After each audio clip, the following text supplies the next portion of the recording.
So, a couple things. First of all, I want to thank you guys for coming out and covering Penn State football. As always, don't want to take that for granted. With everything we got going on with the stadium and everything else, I thought the atmosphere and the fans were great. It was a beautiful day in Happy Valley. Overall, I was pleased. Thought we came out and played the way we were supposed to play. Obviously, we got a ton of things that we still need to get cleaned up. The reps that we were able to get late in the game for our 2s and 3s, I think will be really valuable. It obviously was not perfect, but it'll serve us well as this season goes on and allow those guys to get coached off of it too. But overall, I thought we played the way we were supposed to play. We got to finish some drives on offense and not end with field goals, although I think the field goal work, there's a blessing in disguise there. The field goal work was good for us too. We won the takeaway battle, not just a takeaway battle. You got to score points off turnovers, and we had 16 points off of our 3 turnovers. Explosive play battle. We were not as explosive as I would like to be today, but again, this is a smart coach. He does a nice job. If you watch them on offense, they snap the ball every time under 5. They were going to shorten the game. On defense, they were going to play bend but don't break and not give up the explosives. But we got to be more explosive. Third down battle was significant. Sack battle was significant. The starting field position battle, which goes hand in hand with special teams and turnovers, obviously. Did not win the penalty battle. I was not happy with the last one. The official is in the huddle holding us, turns to the umpire, says, pump the clock.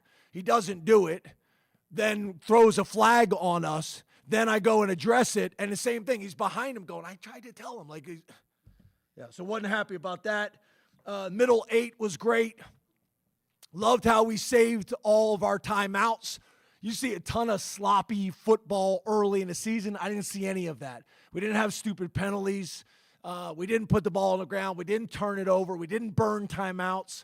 That was big. I think we had a 2-minute drive at the end of the half, had all of our timeouts available, scored a touchdown, then came back because we deferred, went middle 8, got points. I think it was a field goal coming out of the second half, so won the middle 8. That was big. Was very pleased with how we handled that.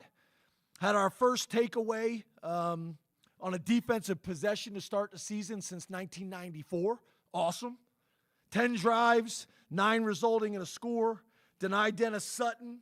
First Penn State player with 2 forced fumbles in a game since a guy by the name of Micah Parsons in 2019.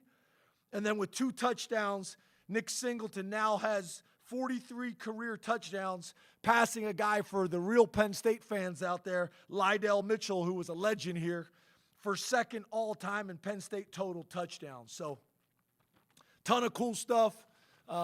I thought Andy, year 2, you could feel the difference. Same thing with Stig. And then I thought for our first game at Penn State, I liked how we operated on the headset with Jim and how poised he was. Obviously, experienced guy. But there's going to be a ton of stuff that we got to get cleaned up off of this film. So I know that was a long opening statement. Appreciate you guys being here, and I'm happy to answer questions. Can you assess the play of the 3 transfer wide receivers and the amount of production you were able to get from them? Yeah, so my gut says good. Need to kind of look at it to talk it through. But, yeah, Trevor Pena kind of surprised. I thought Kyron Hudson would have led us, but Pena had 7 catches for 74 yards. Hudson had 6 catches for 89 yards, so more yards. Got Nick Singleton involved, got Rapplier involved. Would like to get more guys involved. We left some guys late in the game, that last drive, trying to get a couple guys touches. We did that with Dink, and then as soon as he got the touch, we got him out of the game. Tried to get a ball to Liam as well. But overall, good. Hudson looks very mature. He looks very poised. He almost came down with that ball that was left behind him in the end zone. Should have been a touchdown to start the game. But he just looks mature and strong and confident. Obviously, Pena did some really good things. We'll continue to get Ross involved as well. And then we'd like to get more of the tight ends involved earlier in the game with the weapons that we have at that position. But overall, really good game one. But we got to take a step. We got to take a significant step between game one and game two, and this will be great film to do that off of. Hey, James, you had talked recently about getting more production from your kicking game. You mentioned last year you had the big game against Minnesota. You wanted to, I think, get some more plays and play some more winning football in the kicking game. You mentioned Barker, but I wanted to also get your thoughts. You got a big kick return from King Mack. Yeah. How encouraged were you to be able to make some more big plays like that? Yeah, that's going to be important, and it's really cool for King Mack, right? You know, I'll say he made a mistake, left, figured it out quick, came back, and the first game back, he's got a huge play for us. So, you know, that was cool. He broke us down there at the end. The 4 for 4 on field goals were huge. The only thing that was somewhat disgusting was the 2-point fake field goal. That was probably the only thing in the game that was disgusting, but everything else was pretty good. And the kicking game was overall good. I would have liked to see us cover kicks a little bit better. That can be improved. It was great to see. I think it was Darius Dixon on the backside came in and had a knife tackle. That was a thing of beauty. But there's some things that we got to get cleaned up. It was nice to see us make some big plays. The kicks, the kickoff return. I'll be interested to see who tackled him. And if he got walked. James, to your right. To your right. You mentioned the. Wait, isn't this your seat here? No, I had to fight through the crowd. I got here late. It's no problem. I'm standing there. I'm Some comfortable. of you guys I'm have good. seats. No. That's Audrey's seat. Some of you guys. I'm good. No. You're a legend around here. We got a group of guys who've been doing this for a long time. You should have your seats. We should have little nameplates. Thanks for embarrassing me. Yes, sir. Yeah, that's your spot, right? Yeah. That's your spot. Yeah, this is my old buddy's spot, so I stood here. Yes, sir. Anyway, You just mentioned- want to ask your question. That's all I want to do. Yes, sir. You mentioned the red zone. Why do you think you struggled inside the red zone? Was there a common theme, and also with the running game? Yeah, I don't know if I would describe it as struggled, but the reality was I told Andy to call a couple plays that wouldn't convert so we could work on our field goals. Again, I get it. If there's an area that we need to improve, we stalled out a few times. I don't want to give you the coach answer that you guys hate, which is I got to watch the tape to decide. But obviously, we didn't execute down there. And we need to do that. I thought our run game, especially our outside zone stuff, could have been better. But yeah, we stalled out there. Now, exactly why, I don't have that answer for you right now. I will on Tuesday or Wednesday whenever we get together. But yeah, if you're going to critique, that's an area that deserves to be critiqued. I just don't have the answer for you right now. But again, I do think the blessing in disguise, we went 4 for 4 on field goal, and that's going to pay dividends for us down the road. Coach, we talked a lot this offseason about your offensive and defensive lines. How do you evaluate those two groups after today without seeing the film? Overall good.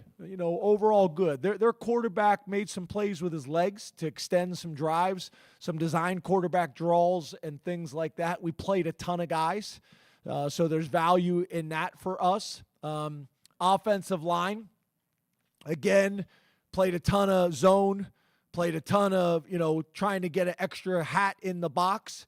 And that impacted us a little bit. So we didn't have the explosive runs like you'd hope, but I think there's a reason for that. I think that was kind of part of their plan. Soft coverage, get an extra hat in the box, not allow the two running backs to beat you. And in last year, that would happen sometimes, and we weren't able to distribute the ball enough, and we were able to do that today. So things that we got to get cleaned up, there's no doubt about it. But overall, I think good. I think there's a lot more there in terms of our O-line specifically. I think we got more there in how we can play. James, this Hey, was Audrey. career kind of day for Deny, all over the place, disrupted from the get-go. Looked like he really kind of picked up where he left off last year during the playoff run. What do you think the ceiling kind of looks like for him and just all the different ways that he can impact a game? Yeah, he just, when you're 6'5", you're 265 pounds. He's extremely strong. He's quicker and faster than people realize. He's a well-rounded defensive end. And there's some guys across the country that are great pass rushers. There's some guys that are good against the run. He can do both. He's a unique guy. He's going to have a big-time year. I think the thing that separates him is the thing that all of them can do, but very few do, is his motor is always, on 100. From the snap to the whistle, he plays his tail off. And usually when you play hard, good things happen. You keep running to the ball, you're going to end up, making a play, either a tackle for a loss, a sack, a play down the field where you put it on tape and impress everybody, or the ball comes out and you're running, you're able to recover it. When you play with that type of effort, good things happen. And he is hungry. He is motivated. He is driven. He wants to be great. A lot of guys say they want to be great. This guy eats, sleeps, and dreams, football and wants to be special. And he's been that way since we recruited him and since he's been on campus. He just continues to get better. I think that the 10 pounds that he's lost, I think is helpful for him. I think it's gonna contribute to him having a big-time year for us. Coach, over here. You mentioned Coach Knowles. I wanted to ask you about him. He's been open about how much he was excited to come to Penn State, and Coach is a PA guy. Before the game, you gave him a nice big bear hug, and he seemed to, laugh it off, that type of deal. Gave him a couple jabs, too. Absolutely. Did you get a sense of how excited he was for this day? I mean, I know he's going to settle into the season, but for this to be his first day at Penn State. Yeah, he's not like an excitable guy. He's kind of like this. He whispers. Now on the headset when things don't go well, you see a different side of him. On the practice field, you see a different. But besides that, walks down the hallway quiet. He's thinking. In staff meetings, he speaks a little. That's why I kind of was so animated with him before the game, because I was trying to get a little bit of reaction out of him. I think his heartbeat went like dink, like not a whole lot. But that's who he is. And we talk about that all the time in our building. Is you just got to be the best version of you and be comfortable in your own skin. And obviously at this point in his career, Jim knows who Jim is. And we're happy he's with us. Yeah, thank you.